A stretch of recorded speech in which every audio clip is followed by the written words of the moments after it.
For this tutorial, I'm using the Adjust Contrast Highlights Shadows project file. You can find that project file with the media associated with this tutorial. Just double-click on it to open it in Premiere Pro. In Premiere Pro, I'm using the Editing Workspace right now. You can reset that by clicking on the Panel menu in the Workspaces panel. Flat-looking footage often has a good range of contrast available. It just needs a little adjustment using the Lumetri color panel to fill out the available dynamic range.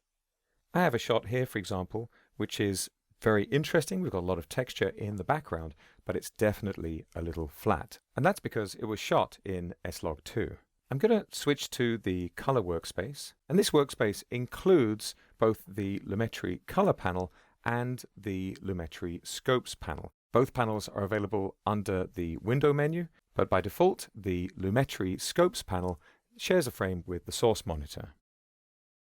I'm going to make sure the first clip here in the sequence is selected, and I'm interested in particular in the tone controls here in the Lumetri Color panel. Like the Effect Controls panel, the Lumetri Color panel makes adjustments to one selected clip at a time. Now you can use an adjustment layer, or of course you can copy and paste effects, but you're always going to be modifying the controls one clip at a time.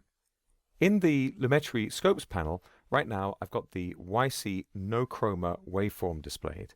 You can access that by right-clicking in the middle of the panel and choosing the waveform, and you'll want to make sure that under the Waveform Type submenu, you've got YC No Chroma selected rather than one of the other options.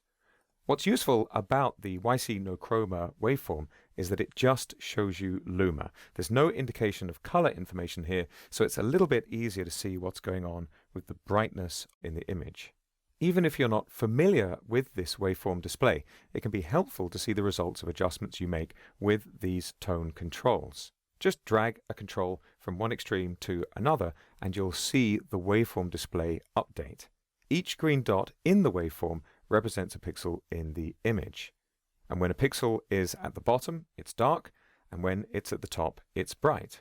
And though there are a couple of number scales here for you to refer to, we've got here IRE and the RGB 8-bit video scale, really you can kind of see 0 as dark as it gets and 100 as bright as it gets.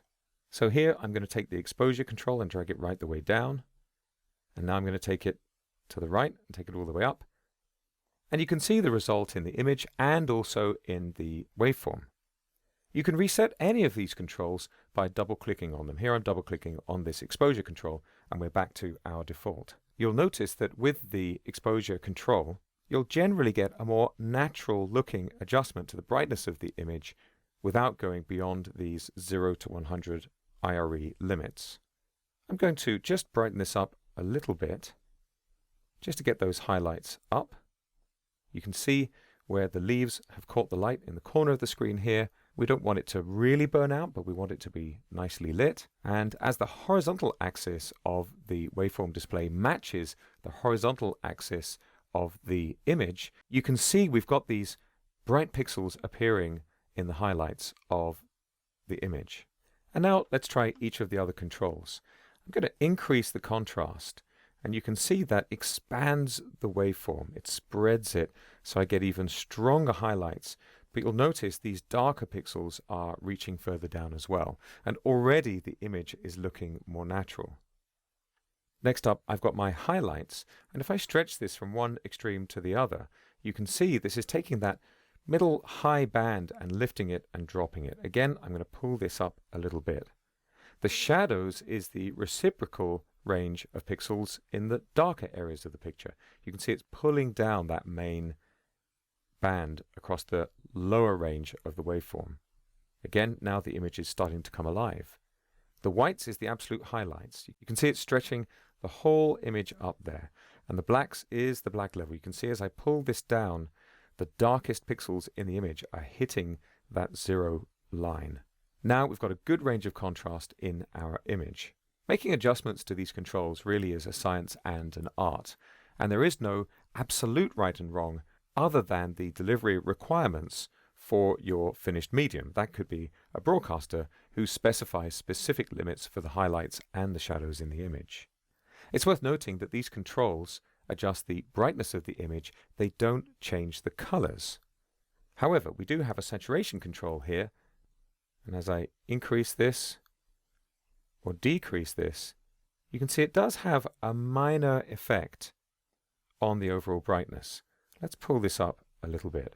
Also, right at the top here in the basic correction section of the Lumetri color panel, we have a temperature and tint option. I can drag the whole image over towards the warmer end of the scale or the cooler end of the scale. And you'll find very often when you're perhaps mixing interior and exterior light, in those more complex lighting situations, you might want to compensate for a tint and pull this towards the green or the magenta. You want to be a little bit careful about putting too much magenta in, because it tends to make people look rather unhealthy. I'll just double click to reset this control. We're not working here with high dynamic range media, but if we were, we could go to the panel menu in the Lumetri color panel and enable the high dynamic range options. This allows us to bring the high dynamic range specular highlights, that's the very, very bright sections of the image, much, much higher. It won't show up here because, of course, we're not working with this type of media. But if you've got the right media and the right output display, you'll really see the impact. If you have downloaded the media associated with this tutorial, there are several other clips from the same location that you can experiment with using these controls.